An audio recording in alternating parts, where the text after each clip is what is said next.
The story revolves around Ryuji and Taiga, two ordinary students that end up working together in order to help each other get with their high school crushes. Hey guys, welcome back to the J Show. I was supposed to review Toradora last year, but some real life shit happened and I just couldn't get around to it. But thankfully I am here to review it, and I watched it all the way through again, and my opinion honestly hasn't changed from the first time I watched it, but here we go. Starting with the positives, I do like the concept of two kids teaming up and trying to get together with their crushes. I think that's a unique concept. However, my main issue with the story is that it doesn't really feel like they will get with their crushes. It just feels like it's pretty obvious what's gonna happen at the end. But you know, sometimes it's all about the journey, and the journey was pretty solid for the most part. Visually, Toradora was pretty good. It was animated by JC Staff, and I thought they did a good job animating the show. It doesn't look ugly. I'm also a big fan of the lighting, the backgrounds look good, and the character models are on point.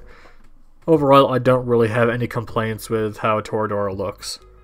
From a romance standpoint, I do think Taiga and Ryuji have really good chemistry, and I really liked seeing them on screen and develop their relationship as this show goes on. And there were characters I did enjoy. Ryuji was probably my favorite character in the show. I just relate to him, especially when it comes to cleaning. And Taiga, she has her moments, but overall I don't mind her as a character. She can get pretty annoying just because of how bitchy she can be, and sometimes that kind of ruins the show for me, but overall it wasn't too bad. The other characters in the show I could take or leave. Minori is a typical airhead. She's inoffensive, she's fine, she has her funny moments. Kitamura, he's kind of lame, but he's likable. However, I am not a big fan of Amy Kawashima. I think she is a terrible character and has no redeeming qualities whatsoever. I found her character to be just so mean, and I just didn't like her personality at all, and I guess it fits for the show, but I just didn't like her at all. She's a complete fucking bitch. The soundtrack for Toradora was fine. I just wasn't a fan of the OPs or the EDs, but the background music was pretty solid.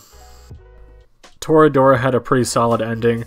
Not everything is wrapped up, but it is still satisfying enough to where I'm okay with them not having a season 2. Overall, I enjoyed Toradora again. This was my second time watching, and I still have the same feelings that I do now than I did back when I first watched it. It's a pretty solid anime, and I would recommend you check it out if you're a fan of comedy or just romance anime in general. I could see some people not liking this just because some characters just have bad attitudes and maybe the comedy just isn't for them, which is totally fair. Comedy is very subjective. But for me personally, I had a solid rewatch of this show, and it wasn't bad. That's gonna be it for me. Let me know down below what you thought of Toradora, and I'll see you next time. Big thanks to my husband Senpai, Warpbait, and Ash the Man for supporting me on Patreon. You guys are awesome.